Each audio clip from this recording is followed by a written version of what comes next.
this morning. How much time has she set aside for the meeting?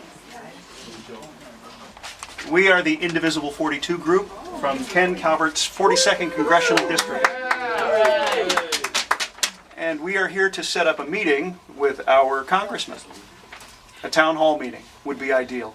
We are a community of activists who care very much about what's happening in government right now.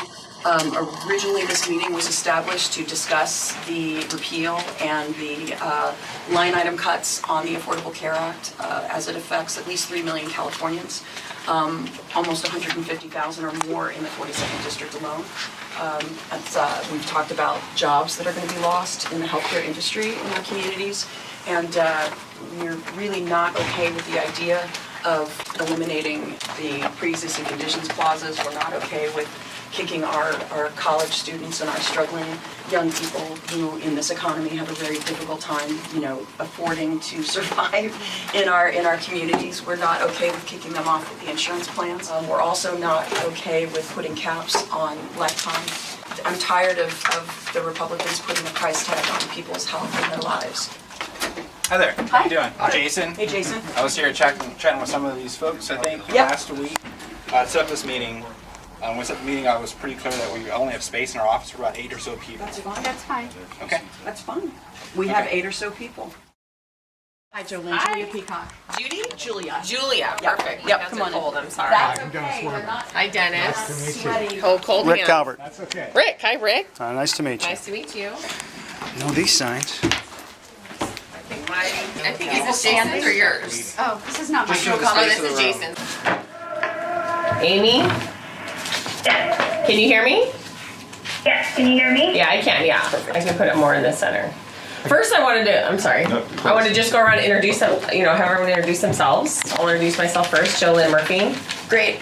I'm Julia Peacock. I'm an assembly delegate for the California Democratic Party in the 67th District and a registered voter in the 42nd District. My name is Nancy Marquito. I'm from Temecula, and I'm also a constituent in the 42nd District. Perfect. My name is Dennis Wortham, and I live at Trilogy, so I'm a constituent in the 42nd. I'm Diana Jackman, and I'm also a constituent in the 42nd District. I'm Megan Jackman. I'm also a constituent, 42nd District. Nicole Kowalski at Temescal Valley, 42nd District. My name is Dr. Vicki Dudek, and I am a public school principal that lives in the 42nd District and part of this new and vastly growing Indivisible 42 group that we're a part of. Absolutely. My name is Rick Calvert. I'm a small business owner from Murrieta in the 42nd Congressional District, and I am here to get a meeting with my congressman. Absolutely. And my name is Jason Gagnon. I'm Congressman Calvert's Communications Director. And then Amy, do you want to introduce yourself? Sure. Amy Serber. I am the legislative assistant, and I cover healthcare, the most pertinent topic for this meeting. Perfect. All right. So I noticed you guys put some information on the table. One of the first things we'd like to talk about is, and definitely we are going to have the Affordable Care Act conversation, so please don't mistake the fact that we understand why we're here, but we believe it's time for Congressman Calvert to have a town hall meeting with his constituency. Apart from some very specific special meetings with local city councils over the last couple of years, we can't find any public postings of those meetings, opening it up to any community member who wanted to attend. He has not held any, there's no formal record of any town hall meeting since 2009, and enough. It's time that he's supposed to spend 50% of his time in his community. We have not seen him since 2009, and it is time for him to put us on the docket. We noticed that what is happening is when he gets opposition on his Facebook page or on his Twitter feed, his staff, whoever does it, blocks us. So we do not appreciate the fact that the only people he seems to care about and listen to are the people who agree with him. When is this next one going to be? Again, I don't have an answer for that at this time. I understand that would be what we want to know. No, and we understand because you guys have done a good job of communicating your thoughts and your requests. As you said, it's quite complicated. We get that. We would like him to come and talk to us. Let's have a town hall and we can talk about the other things that are happening that we don't understand, and there is no, I'm listening to your opinion, there's just, I did this. Obviously, we have a huge district. The congressman's in Washington, D.C. Yeah. So we are his staff. That's why we listen to everyone who comes in. We chat with everyone. So the avenue right now is to chat with us. Explain to us what particular provisions of the ACA you want kept. I'm looking at your better way to fix healthcare, and we already have some serious problems. The Republicans, including Congressman Calvert, continue to use the word access. Every single person in the United States, if they can afford to have health care, they can have it. That's what access means. We're going to make it available. If you can buy it, you can have it.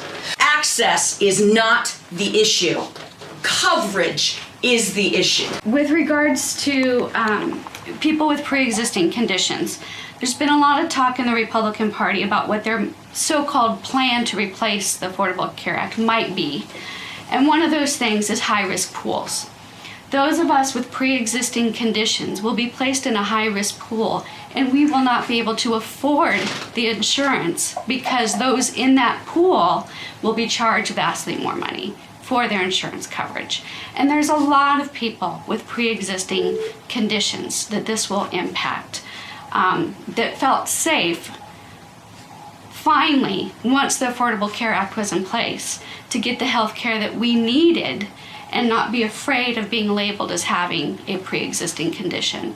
And if that goes away, then you're going to see literally people dying. Thousands and thousands of people dying if they are not protected because they have a pre-existing condition. We're talking about long-term recurring illnesses that make it, again, a death sentence for people. If an insurance company can tell you $1 million is all we're ever going to cover you in your lifetime, you can't switch plans because you have a pre-existing condition. Heaven forbid your leukemia recurs. Heaven forbid your non-Hodgkin's lymphoma recurs. We're not even talking about lupus. We're not talking about any of the other diseases apart from cancer.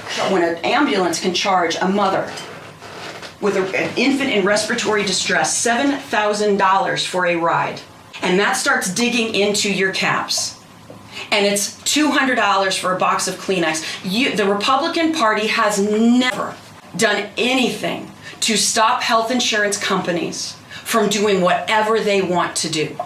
Sure. If we were able to have a town hall, there are many personal stories so that he hears when he just says, I'm going to, repeal the Affordable Care Act. He needs to hear those personal stories. In 2011, my grandson, who was close to 4.5 years old, was diagnosed with brain cancer. He had emergency surgery at the Children's Hospital of Orange County. They were able to remove 90% of the tumor, but the rest was inaccessible. We know that this is a chronic condition that will affect him for the rest of his life. We live in a situation where we have to be anxious about everything. Are we going to have health expenses that are going to bankrupt us? Are our 401ks going to turn out to be nothing if there's a financial crisis?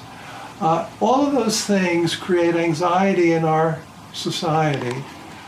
If you live in California's 42nd Congressional District and you think it's time for Congressman Ken Calvert to hold a town hall meeting, then call his Washington, D.C. office at 202-225-1986. If you get a busy signal there, call his district office in Corona at 951-277-0042. Call Ken Calvert and let him know it's time to have a town hall meeting for all his constituents.